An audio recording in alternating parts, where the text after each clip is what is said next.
নমস্কার, নতুন দিগন্তের একটি নতুন ভিডিওতে আপনাদের সবাইকে সুস্বাগতম। আমার আজকের রেসিপি মাটনের দেশি ঝোল। মাটন নিয়েছি 750 গ্রাম।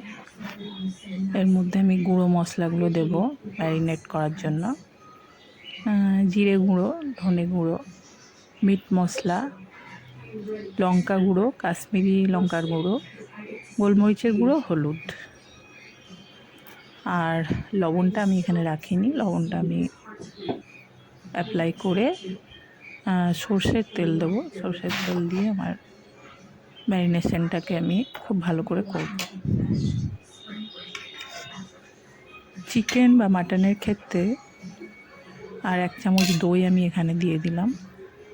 চিকেন বা মাটনের যে ম্যারিনেশন সেটা কিন্তু মেন।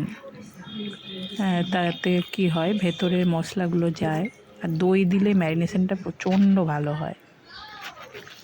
ওই জন্য একটু টক দই অবশ্যই চিকেন বা মাটন ম্যারিনেশনের সময় দেওয়ার চেষ্টা করবেন।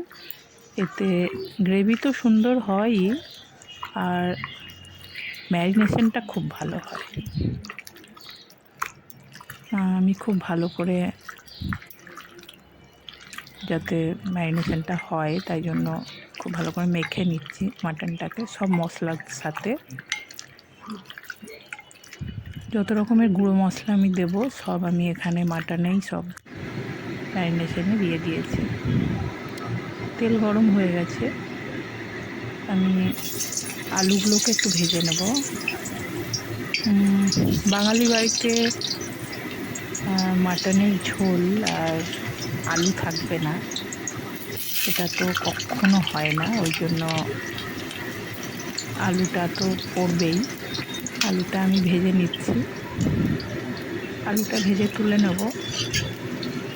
তারপরে আমার মাটনের বানানোর যে প্রসেসিংটা সেটা শুরু হবে। আলুগুলো ভাজা হয়ে গেছে, আমি তুলে নিচ্ছি। আলুগুলো আমি ভীষণ বড় বড় রেখেছি। মাটন যেহেতু আমরা কুকারে করব রান্নাটা, তো আলু ছোট থাকলে গলে যাবে আর তরকারিটা ঘেঁটে যাবে। ওই জন্য আমি আলুটা তুলে নিয়েছি। গরম তেলে আমি শুকনো লঙ্কা, তেজপাতা, এলাচ আর দারচিনি ফোড়ন দিয়েছি। এটা গোটা মশলার ফ্লেভার, একটা অন্য ধরনের ফ্লেভার। আমি পেঁয়াজগুলো সরু সরু করে কেটে রেখেছিলাম, পেঁয়াজগুলো দিয়ে দিয়েছি। পেঁয়াজগুলো একটু ভাজা হয়ে গেলে আমি এখানে একটা বড় পেঁয়াজের হাফ অংশ আমি মেটে রেখেছি গ্রাইন্ডারে, ওই বাটা পেঁয়াজটাও আমি দিয়ে দেবো এর মধ্যে। আর দেশি ঝোলের ক্ষেত্রে এইটা একটা খুব ভালো একটা, আমি বলবো টেস্ট বাড়াবার জন্য খুব ভালো একটি উপায়।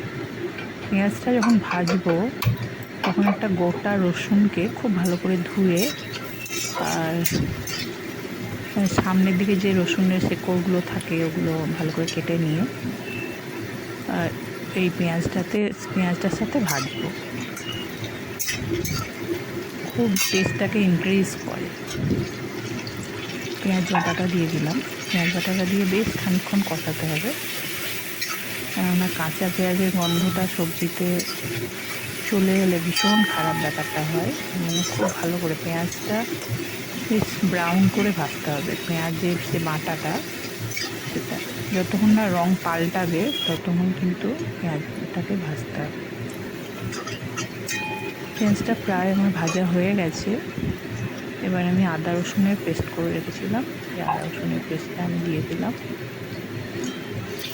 আদা রসুনের পেস্টটা দিয়ে প্রথমে পেঁয়াজ দিয়ে তো কষিয়েছি, তারপর আদা রসুনের পেস্ট দিয়ে ভালো করে কষিয়ে নিচ্ছি।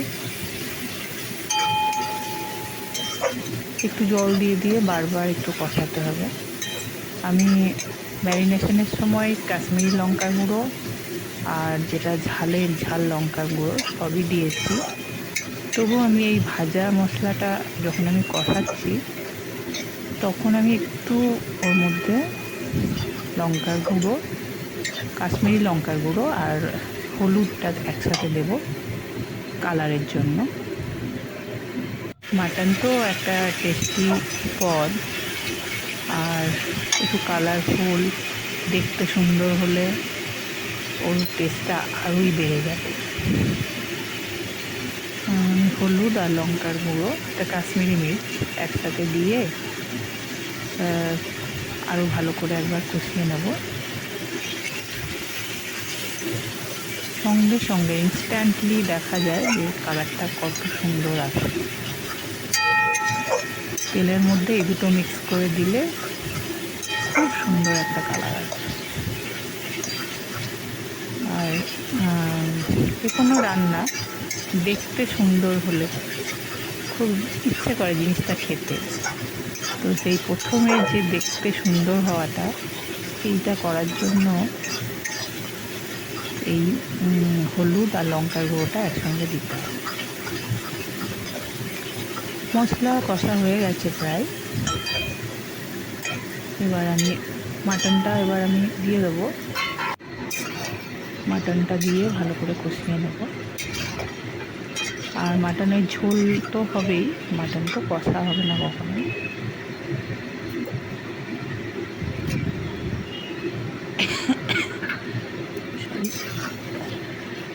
আমি আলুগুলোও দিয়ে দিলাম।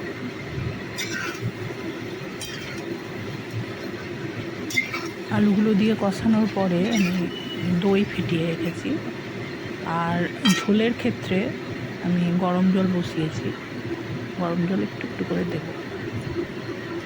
গরম জলে কিন্তু ঝোলের টেস্টটা ভীষণ ভালো হয়, ঠান্ডা জল কখনো ঝোলে দেবেন না।